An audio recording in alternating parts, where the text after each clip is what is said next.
Hello, everyone. Thank you for attending the Canadian Women's Heart Health Alliance Atlas on the Epidemiology, Diagnosis, and Management of Cardiovascular Diseases in Women webinar series. Today, we're highlighting our latest chapter publication, Chapter 4, Sex and Gender Unique Disparities in Cardiovascular Disease Across the Lifespan of a Woman. My name is Dr. Sharon Mulvey, and I'm a cardiologist and professor of medicine at Dalhousie University here in Halifax, Nova Scotia, where I also co-direct the Women's Heart Health Clinic. I'm the past chair of the Knowledge Translation and Mobilization Working Group for the Canadian Women's Heart Health Alliance. I have the pleasure today of co-moderating this session with my colleague, Dr. Colleen Norris, who is professor of nursing at the University of Alberta and the past chair of the Health Systems and Policy Working Group for the Canadian Women's Heart Health Alliance. And just a few of those technical housekeeping notes before we get started. You've all been muted and video sharing capabilities have been turned off. Please ensure your speakers are turned on and up though. If you're having any sound issues, please test your audio by going to your audio settings. And if you're having issues with any technical problems, let us know by using the chat function and our technical support will assist you. If you have questions for our speakers, which we hope that you do, please submit them at any time. You can submit them during the webinar presentations. Using the Q&A button if you could. You can also put them in the chat, but we prefer it in the Q&A, which you'll see at the bottom of your Zoom window. And of course, due to the nature of this public platform, we ask that you keep your questions general in nature. If you have a more personal question, we recommend you contact your healthcare provider.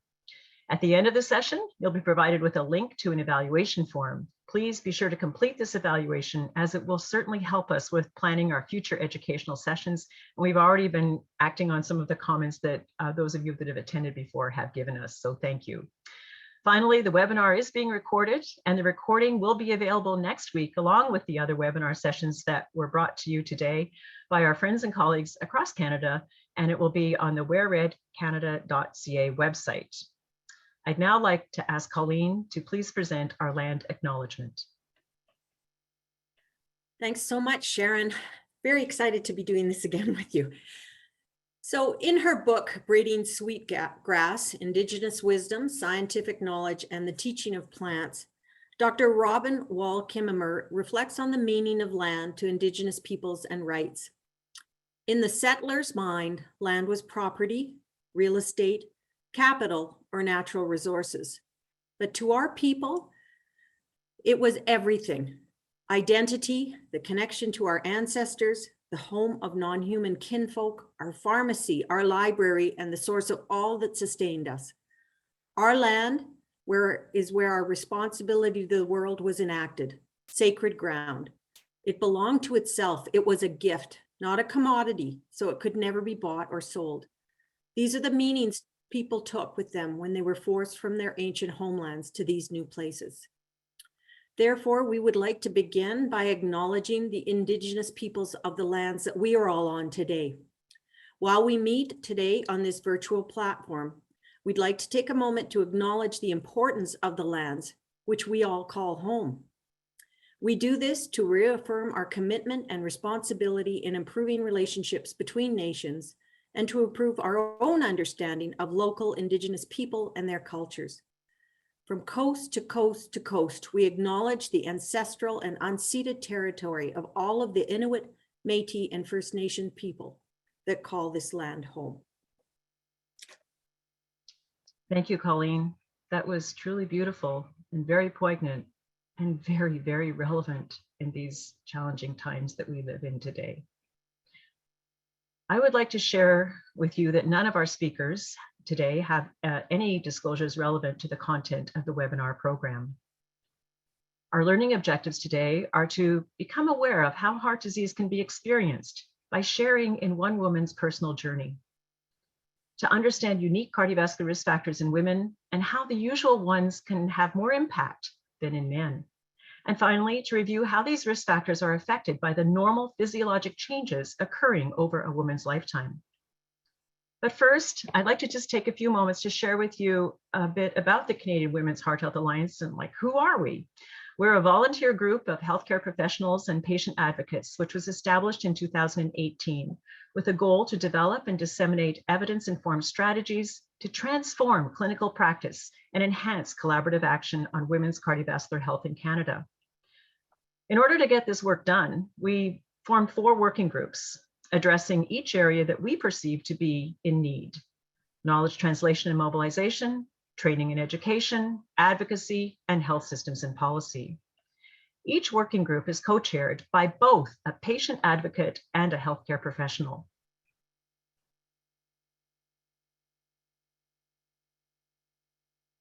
So now you know a little bit about us. We would like to know a little bit about you and ask who's in the audience today. And you can see that the options are there: patient or former patient, a caregiver or family member, healthcare provider, researcher, trainee, or other. Please feel free to go ahead and vote. We look forward to seeing who's listening today.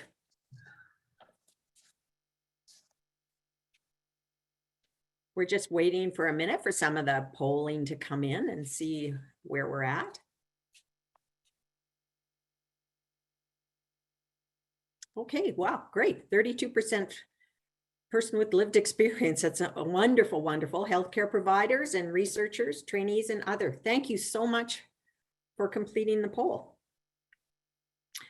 So moving forward, we'll talk a little bit about what have we done so far.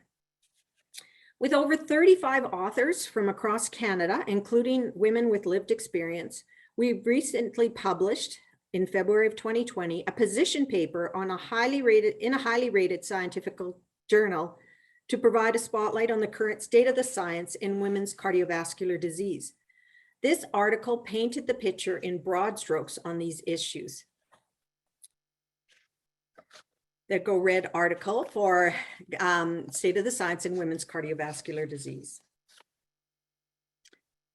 We realized that we needed to take a deep dive into each of the topic areas introduced in the State of the Science review. So then we set out on a project to develop a series of targeted detailed chapters, which are currently being published in sequence in the Canadian Journal of Cardiology online. If you could advance the slide, please.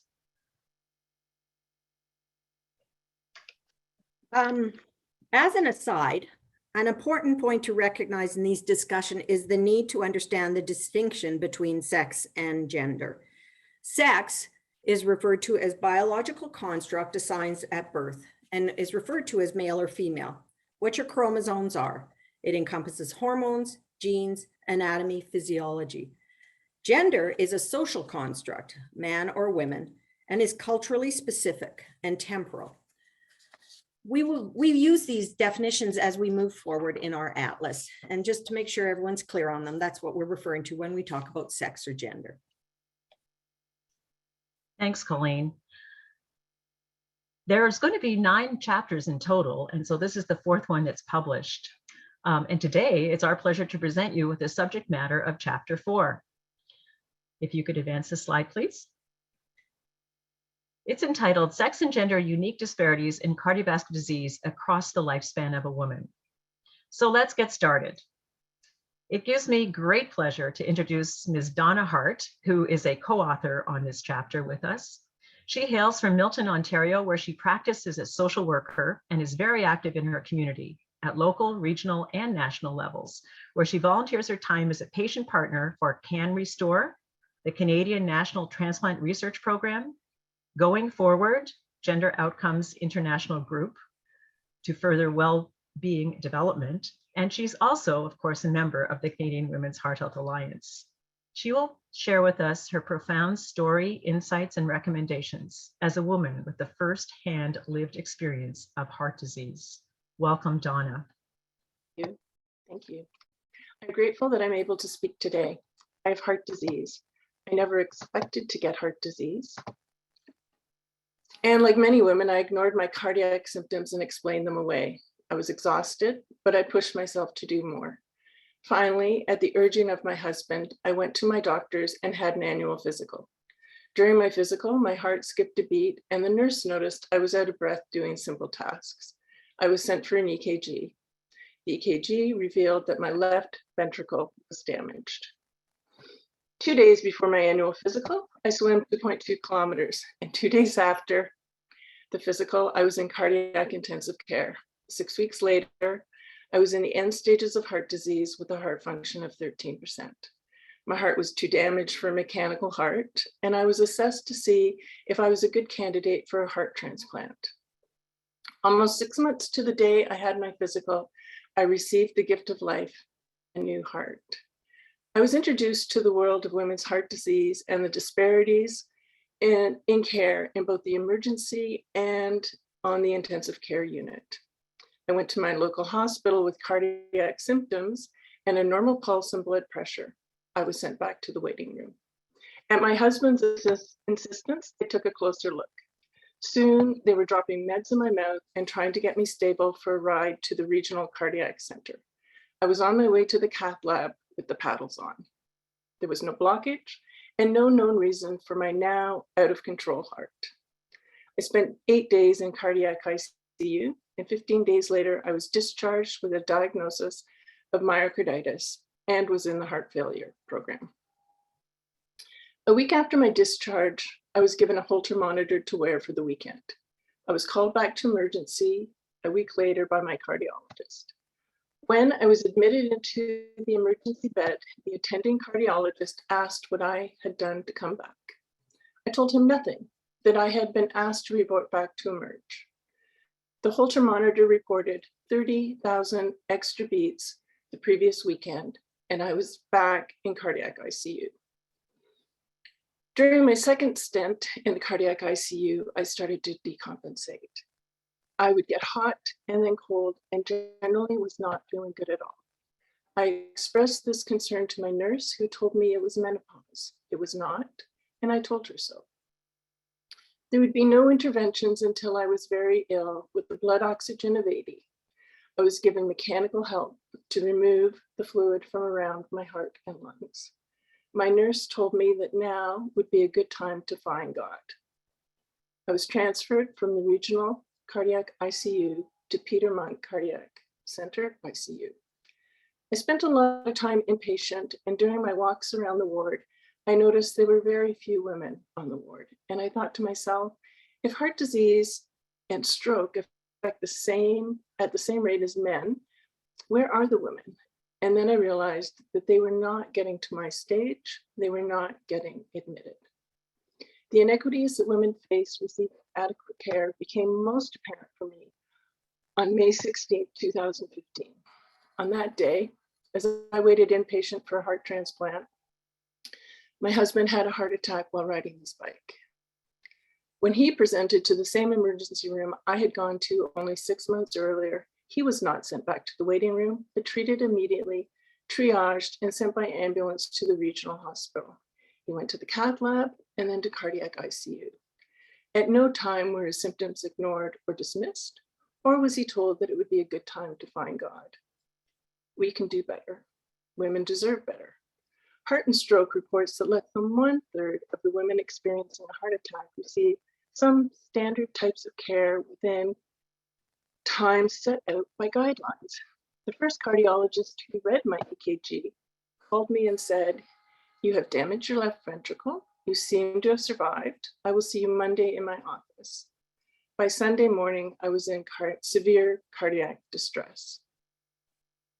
Heart and Stroke reports that only 29% of women receive an EKG, a standard test for heart electrical patterns, within the benchmark 10 minutes, compared to 38% of men.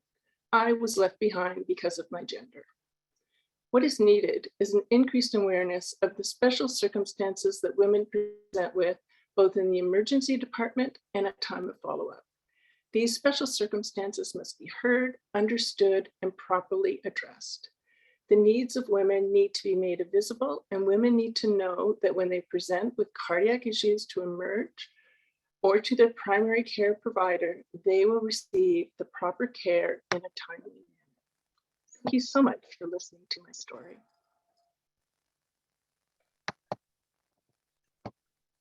Thank you, Donna, for having the courage to share your incredible journey, your unfortunate journey with us. And it is wonderful that we see you in all of your health and vigor now.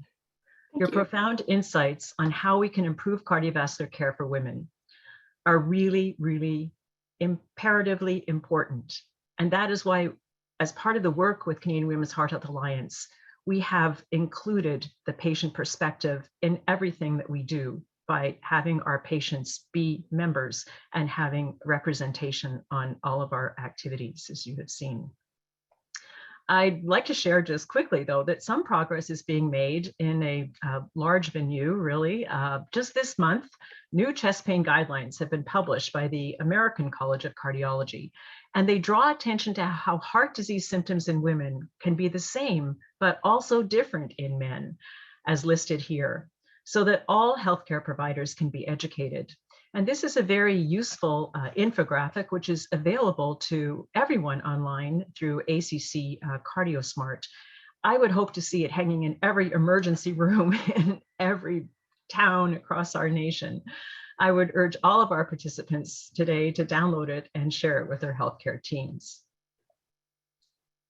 But there's a lot more work to be done. So Colleen, would you like to introduce our next speaker, please?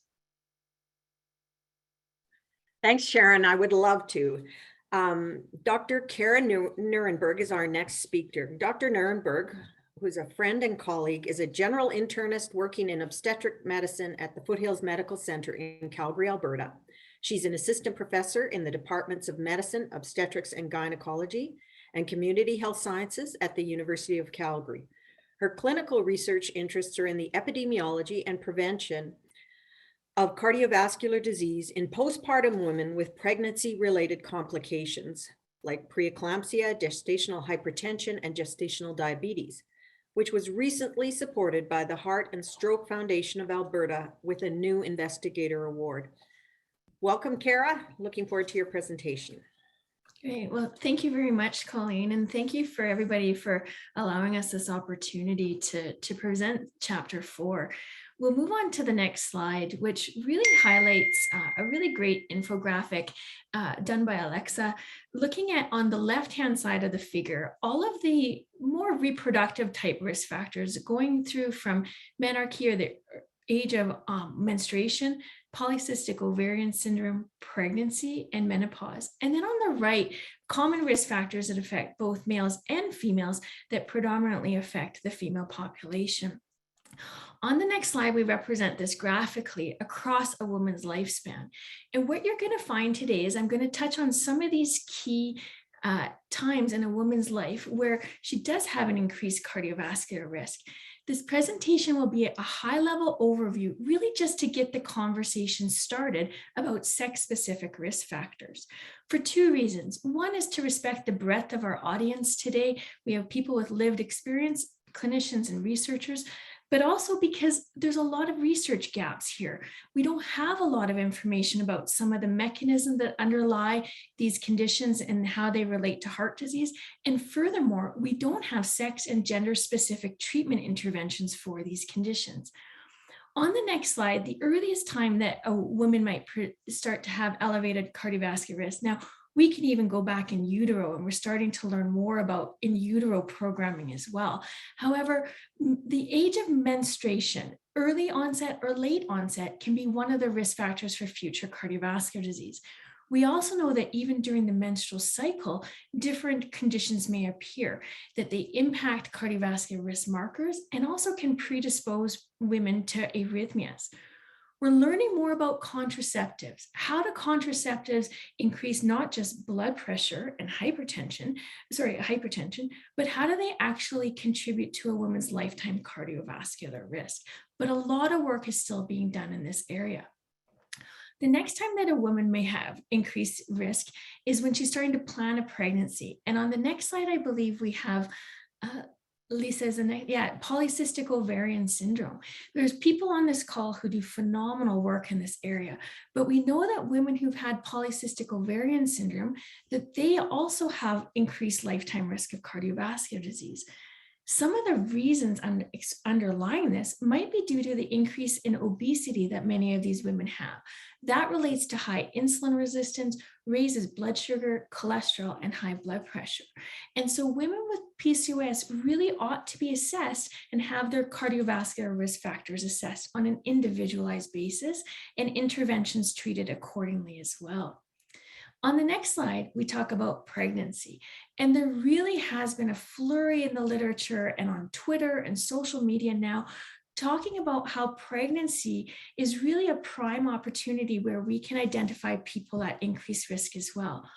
Not only is it the leading cause of maternal morbidity and mortality during pregnancy and postpartum in Canada, but we know that many conditions like high blood pressure disorders of pregnancy called preeclampsia or toxemia in the past, gestational diabetes, and preterm birth all double or triple a woman's risk of premature heart disease and stroke.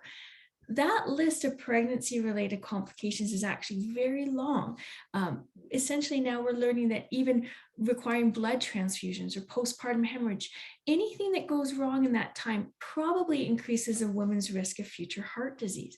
And as a result, it's really important that we all start taking a cardio-obstetric history in all of our female patients, finding about their pregnancy, finding about their reproductive history as well. It's important because that increases a woman's risk of having heart disease and also serves as a chance to just talk about early, simple prevention strategies. On the next slide, we also talk about menopause. So the average age of menopause in Canada is about 51. Premature menopause is considered to be less than 40, and early menopause somewhere between 40 and 45. And it's important when we talk about menopause that there's different types. There's spontaneous, or what many people would call natural, and there's also surgical menopause, where women need to have their ovaries removed for various reasons. We're learning more and more that endogenous, so estrogen that your body produces, actually helps prevent heart disease. And it's the ones that are taken by mouth or by patch that actually may increase heart disease. But this is actually quite complicated and not simple to summarize in one slide. And therefore, it's very important that women going through early menopause or who have symptoms actually get individualized assessments by their primary care team or specialists when needed, in order that we can still maintain their quality of life and treat symptoms. They can be treated, but on an individualized basis. On the next slide, we talk about depression. So depression tends to be more prevalent in women than in men, both before a cardiac diagnosis as well as after the diagnosis. We also know that younger women are particularly vulnerable to depression following a cardiac diagnosis, and that these individuals should be monitored in primary care for depression and for cardiovascular disease, both directions there. And then a cardiovascular diagnosis should actually trigger clinicians to start asking a bit more about depression symptoms, because we do know that it affects their cardiovascular outcomes, their ability to take medications, as well as to participate in their preventative health journey. So really important that we talk about it and start building programs that actually support the mental health of all of our patients. On the next slide, we talk about autoimmune or rheumatic disorders. And a lot is exploding in this area of research showing that people who have autoimmune rheumatic disorders, they tend to be more common in females. And again, we're learning a bit more about why that is, but also that many of these conditions like lupus and rheumatoid arthritis can actually directly affect the heart. And therefore, it's very important that as clinicians that we ask about those cardiac symptoms and sort out whether it's due to the underlying rheumatic disease or a cardiac disorder, and that we also screen for risk factors and treat them in women who have rheumatic disorders. And again, a lot more information coming in this area to start teaching us specifically about treatments and the underlying biology here. On the next slide, we talk a bit about chronic kidney disease. And again, people on this call are much more expert in this area, but we now know that people who have chronic kidney disease, that women or females in particular have different presentations and different treatments and different prognosis. And this actually altogether may further impact their risk of cardiovascular disease after they've been diagnosed with chronic kidney disease. On the next slide, we talk about the disproportionate impact of traditional risk factors. So I really urge you to go to the chapter and read a bit about this. We've grouped the risk factors of traditional, so high blood pressure, diabetes, obesity, high cholesterol, the sex specific that we've just gone through, so pregnancy, menopause, PCOS, etc. But we're also learning how to layer in gender-related behaviors or psychosocial stressors that also impact a woman's ability to maintain a preventative health journey. And now we're learning how some of these factors may better relate to each other to increase risk, but also how we can adapt and create gender transformative interventions to lower a woman's risk of heart disease. Specifically, I want to mention blood pressure. A lot has come out in the Canadian press in the last year that women with hypertension aren't treated as well as men with hypertension. Now, as a community, we need to look more why that is. But as a result, we know that women who have high blood pressure, it's more common as they get older, less likely to be treated, and if it is treated, not treated to target. So we need to really start advocating for better treatments of high blood pressure, and all these risk factors will have similar associations. On the next slide, we talk about drugs and the sex-based pharmacology of cardiovascular drugs. We know that women are built differently than men. They have different hormones. They have different metabolism of drugs in their liver. They excrete it differently from their kidneys. However, the literature has been very slow to catch up and really learn about, are there sex-specific differences in the common drugs that we use to prevent and treat heart diseases in women. So a lot of work still to be done, but starting to come out in some of the literature. So if I can summarize this here in a simple slide, again, we know that across a woman's reproductive lifespan, many events identify someone who's on the pathway to potentially developing heart disease. Early in adolescence, we know that the hormonal contraceptive, their menstrual cycles, and this is a great time to start putting in early health behaviors, physical activity, and nutrition. Similarly, as a young adult, knowing what a woman's risk is based upon family history, as well as other medical conditions, PCOS, rheumatic diseases. Pregnancy again, identifying women who are at risk because of preeclampsia, preterm birth, gestational diabetes, and allowing us to put in early screening and management interventions. By the time a woman gets to menopause as well, finding out more about menopause. Was it early? Was it surgical? And how can we not only treat her symptoms, but prevent heart disease in these women? So again, I hope we've been able to demonstrate how certain sex-specific risk factors occur across the lifespan, how they may interact with other biological risk factors or gender-related risk factors, and how we need to start thinking about that, about our patients and people as a whole. So thank you for the opportunity to present that, and I'll move back to Colleen. Oops. Thank you so much, Kara. That was such a great review of the overall review of the important distinctions in cardiovascular risks in women. In summary, one thing I'd like to say before summary on that is that Sharon has noted in chat that it would be great for everyone to take advantage of reading the article, and the link has been put in the chat for any of you that want to read about the chapter and get more in depth of all these important aspects that Kara covered today. So in summary, we'd like to draw your attention to the 5 key messages that the Canadian Women's Heart Health Alliance has developed to share with everyone. And these are the 5 key messages that we are promoting and are going to be the basis of our Wear Red Canada today, that Sharon will speak more about coming up. But heart disease symptoms are not recognized in over 50% of women. And the causes of heart disease, which we've reflected on today, can be very different for women and men. And women can be at greater risk for heart disease than men. There's a lot we can all do to help reduce the risk. Heart disease is largely preventable. And we need to understand that to take care of others, you need to first take care of yourself. and all of the work that we do.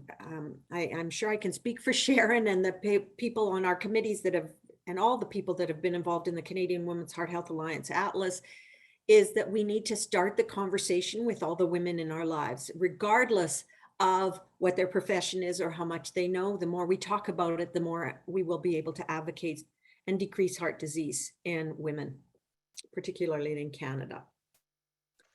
So very, very true, Colleen, and thank you for underscoring that.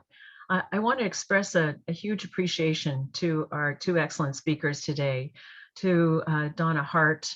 I mean, Donna, that was extremely powerful. There have been some fantastic comments in the chat box recognizing your story, your journey, and the profound example of the disparities between men and women in their presentations in the emergency room, with your sharing of your story and with respect to your husband's situation as well. So, we do have a lot of work to do.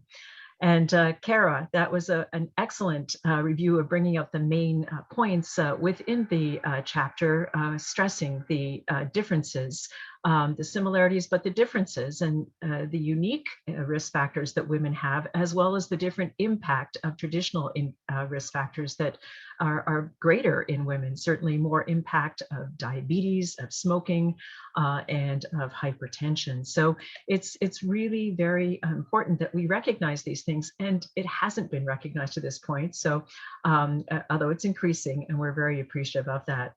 So now it's your chance to speak up, and we would like to answer your questions, whatever questions that you have for us today. I'm looking for them in the chat box or the Q&A box preferentially. Please submit them. Also, just again, a reminder that we would ask that you keep your questions somewhat general in nature, because we can't really discuss personal situations in this context. So are there some questions there yet, Colleen?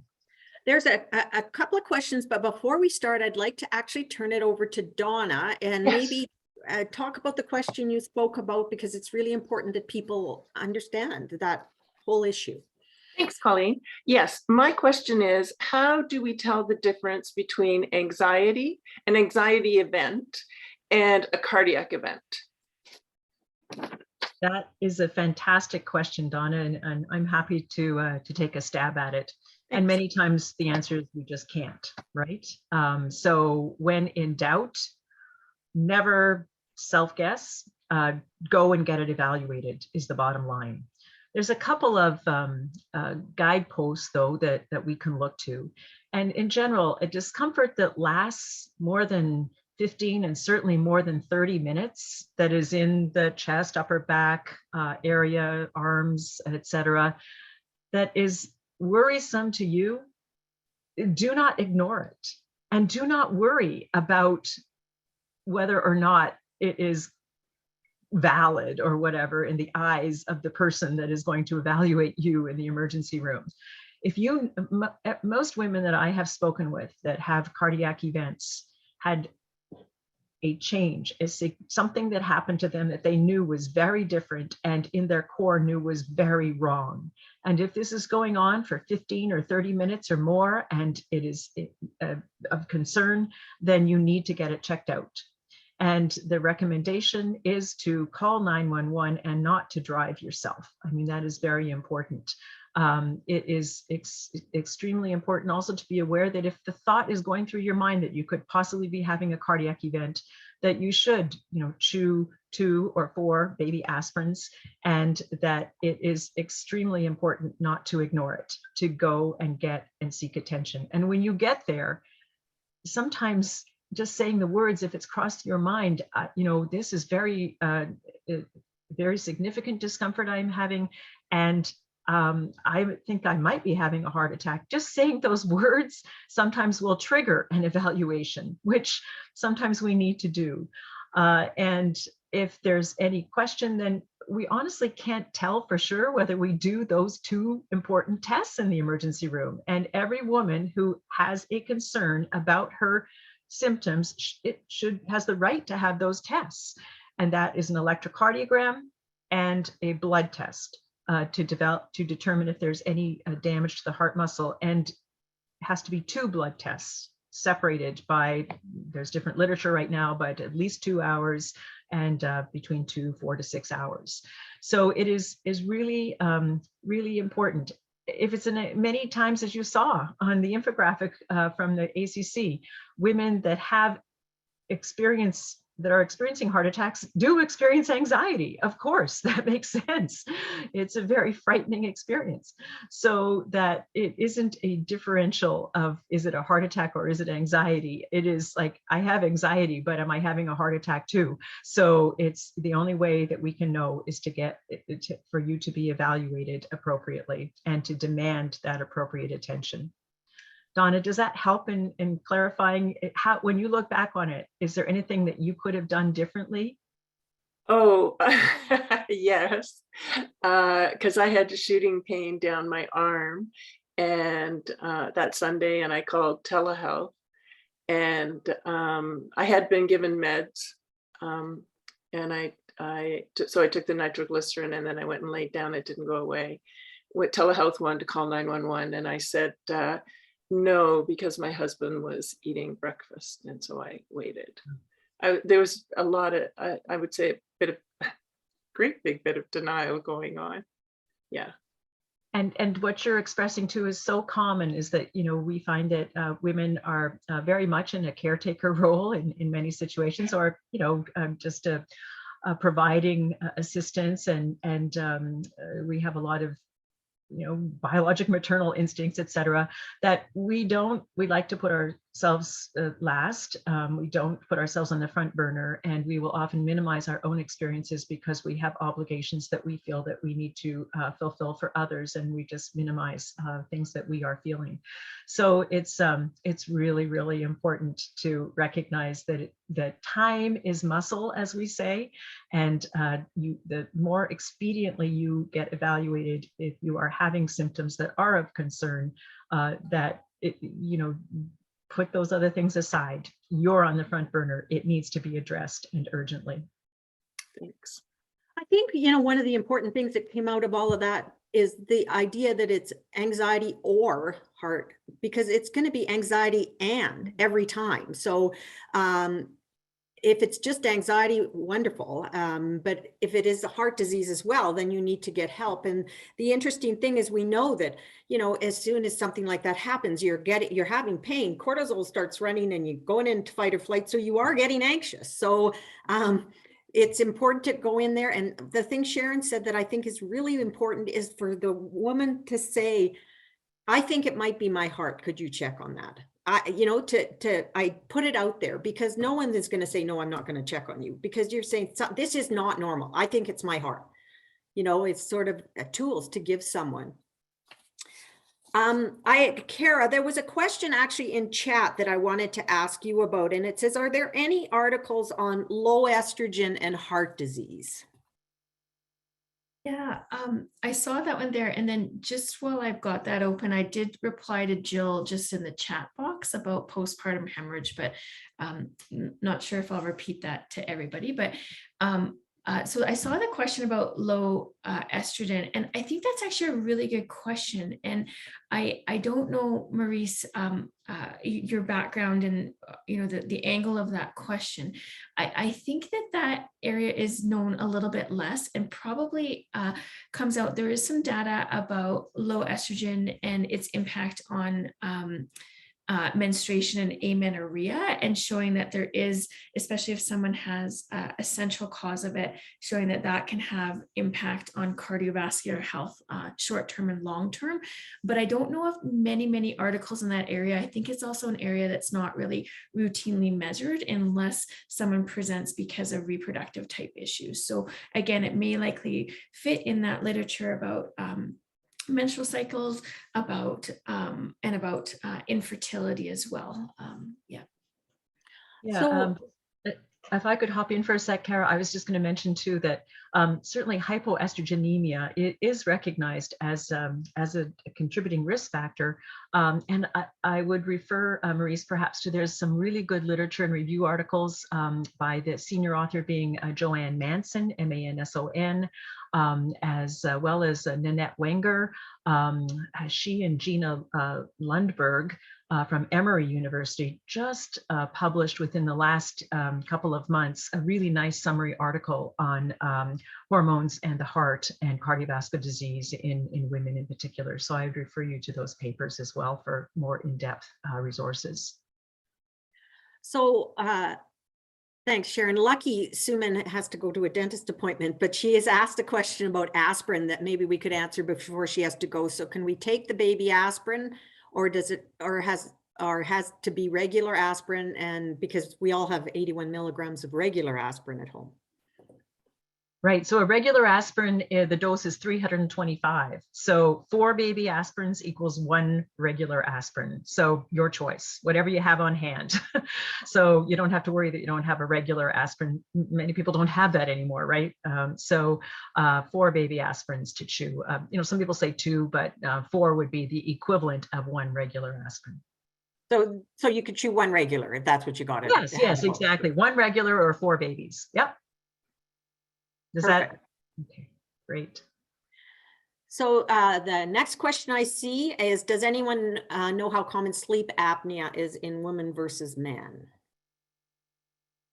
I can take that one unless Sharon wants to, but this question I thought was important for a couple of reasons, is because I think that the cardiovascular world is really leading sex and gender differences in terms of how we're researching questions and trying to change our management, and that we're really setting the stage for other areas of medicine like respirology, et cetera, to catch up in that regard. So I think a lot of that relates to some of the work that Colleen and Sharon have been doing, and a big congratulations to them for setting the stage for other areas. So I think that area is lagging. When you look at it, mostly it'll say that women have about half the risk of men, that sleep apnea is twice as common in men as it is in women.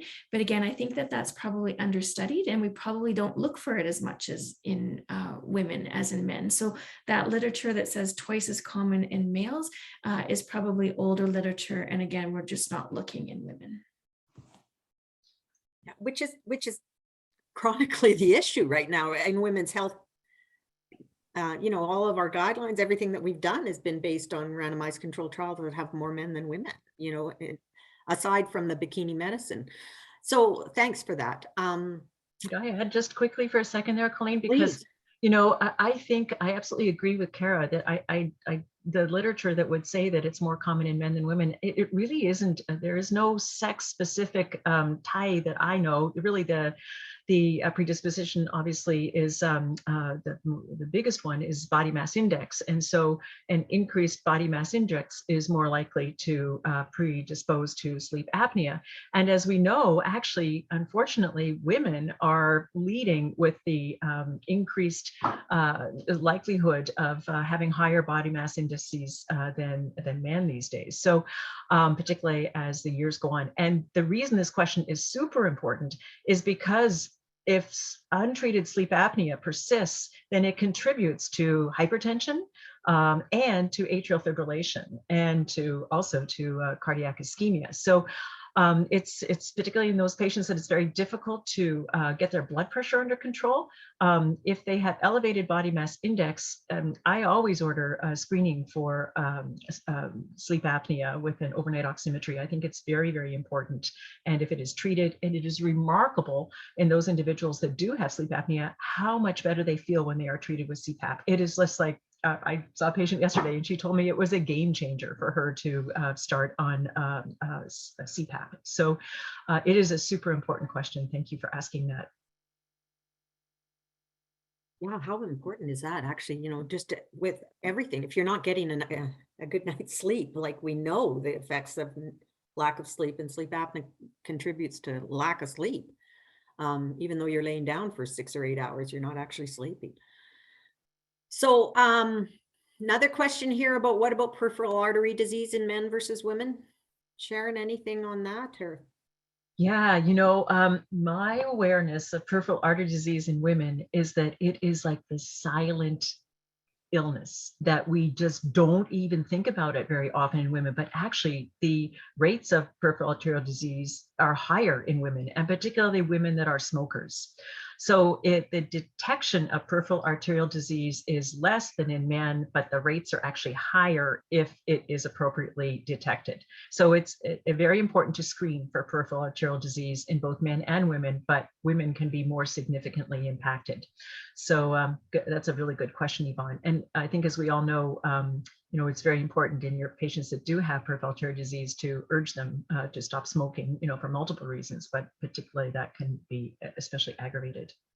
And could I just add to that as well? I wanted to add to that because I saw some comments along the sides about, where is it here?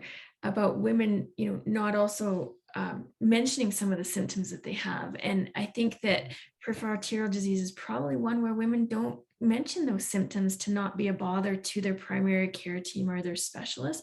And then also, if they do complain about it, they may actually not have it identified as being peripheral arterial disease. So again, really brings up again those sex and gender specific barriers that women do face with all vascular disease, and needing to advocate, needing to talk about it, and then also educating our care providers, as Sharon was mentioning there.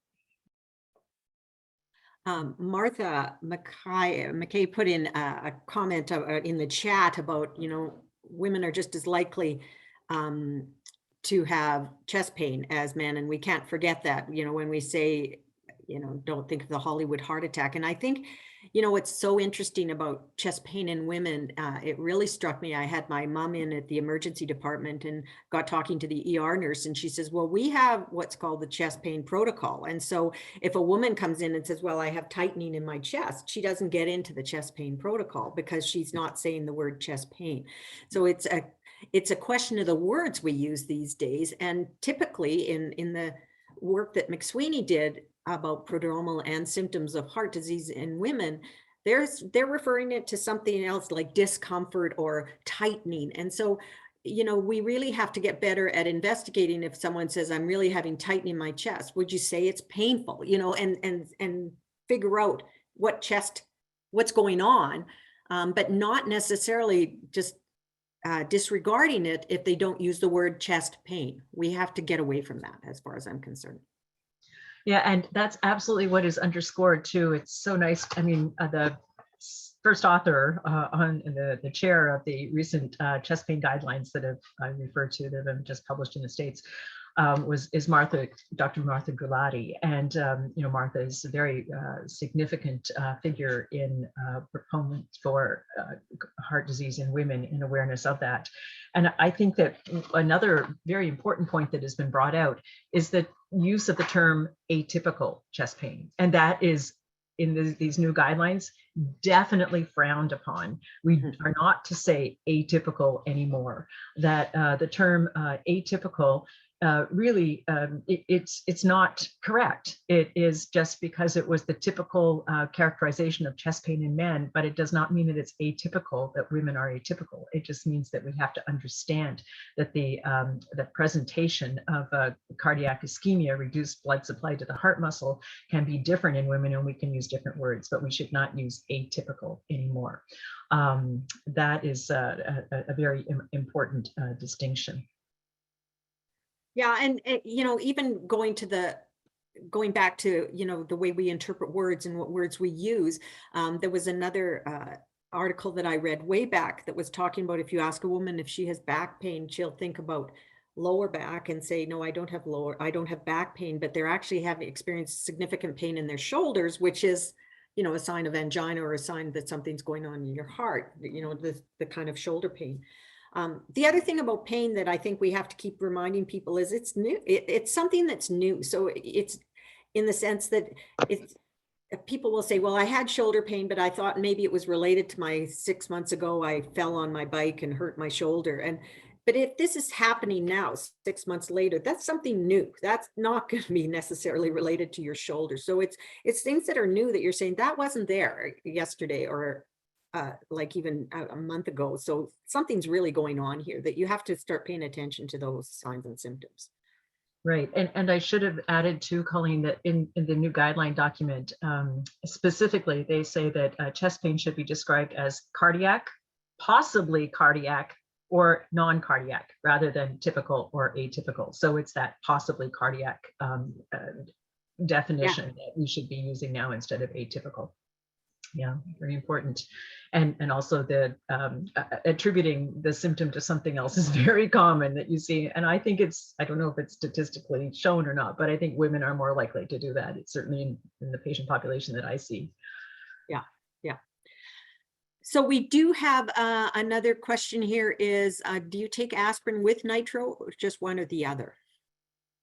Oh, very much. If you think you're having an acute cardiac event, then you take both. You know, chew the aspirin and put the nitro under your tongue if it's a tablet, or use the spray if you have spray. Yeah, definitely both. Okay.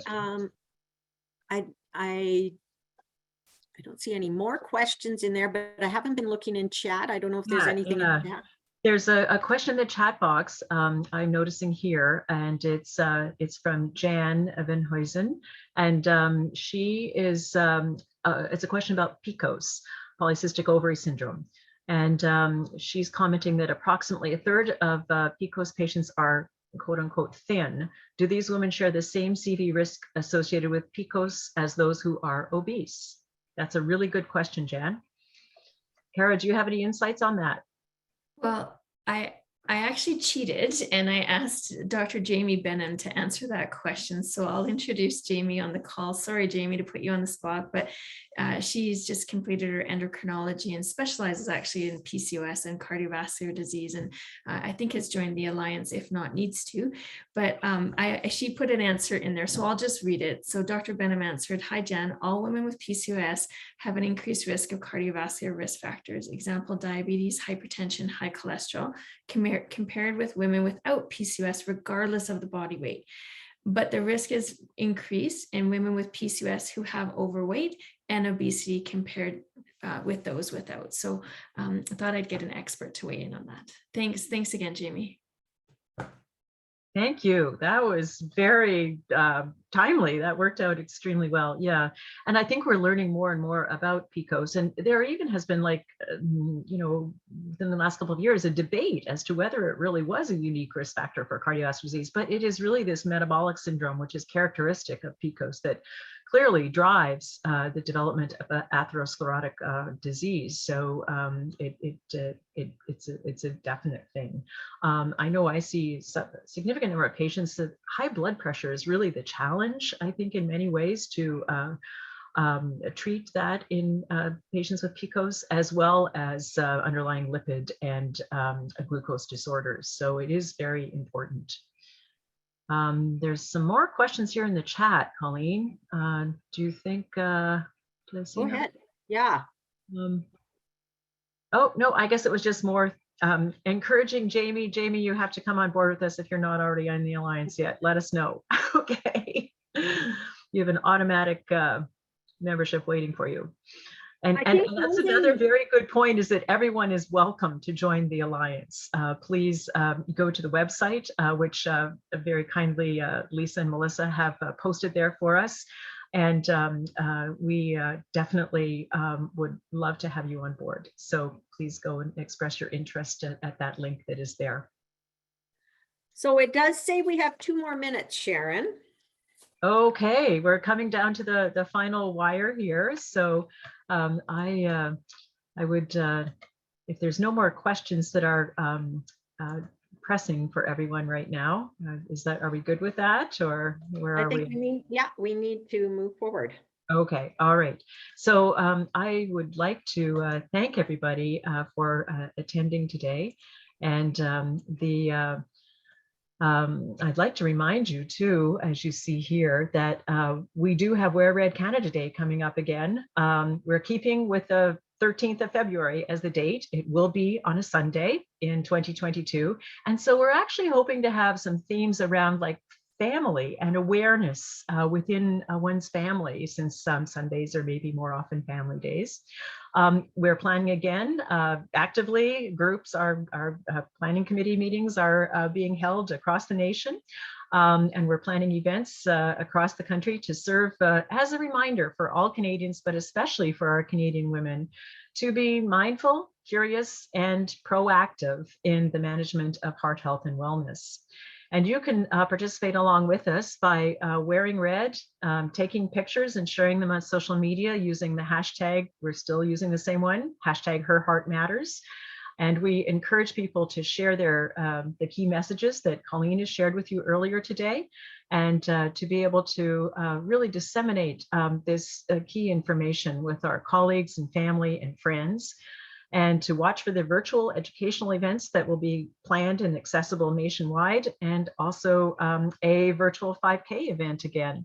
And I'd like to give a specific shout out to our Wear Red Canada Facebook group, which has been established. A huge thank you to Nicole Nickerson and her team that have put this together. And I just heard today that we have over 1,000 members on that in that group right now. So you can go to wearredcanada.ca and get more information on that. So Colleen, do you want to give the final housekeeping wrap up for us? I would love to. Thank you so much, everyone, for taking the time today to share with us your knowledge, and everyone who attended the session. I always learn so much from these sessions, and I hope you did too. Before we end the session, we'd like you to remind you to please complete the post-webinar evaluation that will appear in your browser window. A copy of this recording, along with the Atlas chapter sessions, will be available later this week on our website at the Canadian Women's Heart Health Alliance, so CWHHA.ca. Any questions, please feel free to email us at CWHHC@ottawaheart.ca, and we would be happy to get back to you. And the conversation is going to continue on December 7th on Twitter from 7 to 9 Eastern Standard Time. And we'll be hosting a Twitter chat discussion about the chapter and about the webinar. So join our conversation by following at CWHHA Alliance and searching the hashtag Her Heart Matters Atlas. And a final thank you so much for joining us. As I said, we all learned so much, and we're all growing and learning in this, and go Wear Red Canada. All right. Thank you so much, Colleen and Cara and Donna. It's really a pleasure to be able to share the information in the current published chapter. And guess what? There's going to be more. So we invite you to join us again for the future deep dives on the topics of cardiovascular disease in women, state of the science, where we are and where we need to go. Thanks so much.